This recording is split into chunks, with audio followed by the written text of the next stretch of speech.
wraparound and armored walls pulled up by Vino and Joe to give them a little bit of a situation on the right side. They have a path. They're moving in. Bedmiss popped. This is so constrictive. They have no space to move, and it's an entire diner they're going to be rocking with on the right side. A person right in front of them, it's Default, that gets bobbed inside his own hometown. Vino now looking for the siphon. Does he get it? Yes, another play on his front side.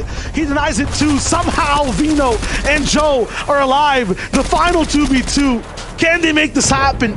It's amongst tyrants all the way on high ground who've had no interruption so far. A big shot from Vino and the spray. 30 HP, and he's still finding a way to have a conversation, a voice inside this battle, but the spray comes down. There's no builds to hide behind. You can have the best aim in the world, but it's not going to stop Pink and Anas from getting that win. That was a valiant effort done, Logan, by Veno and Joe. You know, there was chaos down there. 4 players just running around with no materials with their heads cut off. And Veno and Joe, they come out on top. Very well-played game there from Dan. And Pink and Anas, you know, very good fundamentals. Again, taking height on that zone transition. A bit of a lucky zone pullback there for on 0 materials, and that's a good victory royale there for Pink and Anas. And you know, these guys are warriors in these finals lobbies. I love it. Absolutely. It feels like, though, even for me, after watching that game, me and you might have to go outside. I can barely breathe. I thought I was getting sprayed by Pink and Anas from high ground. Zeke, Levin, and Reese, are you feeling the heat? That was insane. Well, shy wager for some of us who can't handle the heat. We got to get out of the kitchen. But nope, I'm here. I'm still hanging out. I am dying, but it is okay. I will hold on until my very last breath. My goodness.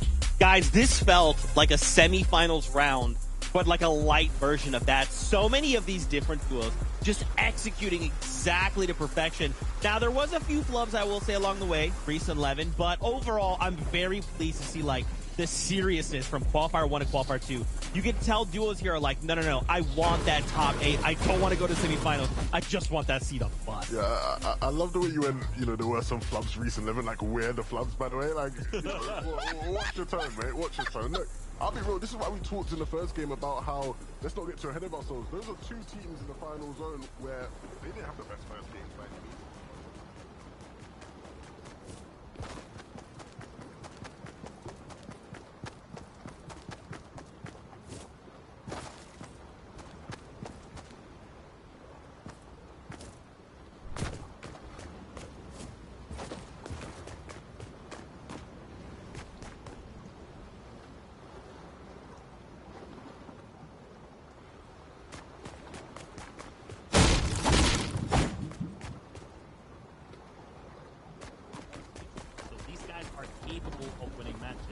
Slightly bit more concerned about the games that they don't manage to, right? 3 good games is roughly what I saw from Qualifier 1 to get you into that kind of top 8, obviously with a couple other points, another one.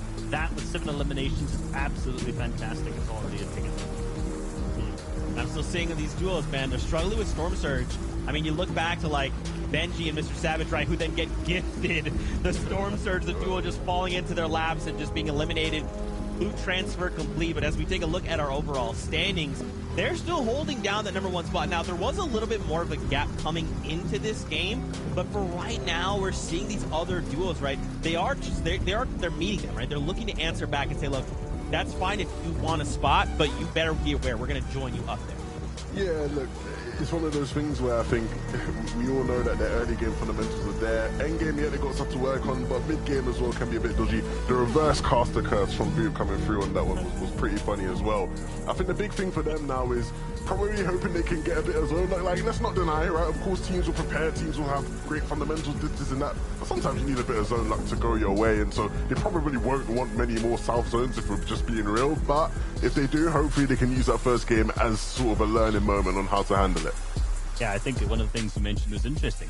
Benji Fishy managed to get caster curse RNG. That happened. Positive caster curse RNG. That's fantastic.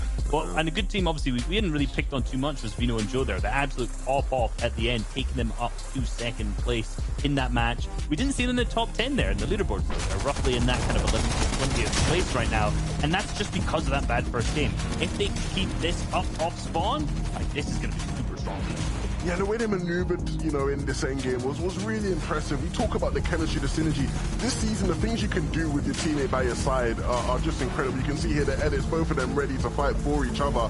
I think when we talk about confidence, we talked about it at the top of the show. These guys are more confident than a lot of their opponents, and that really shows off here. Of course, they did just sort of get caught out at the end, Vino thinking he was safe from above, and so he went for the hill or whatever, and it just sort of didn't work out. But for the most part, man, I would not be worried about their first game being a bad one.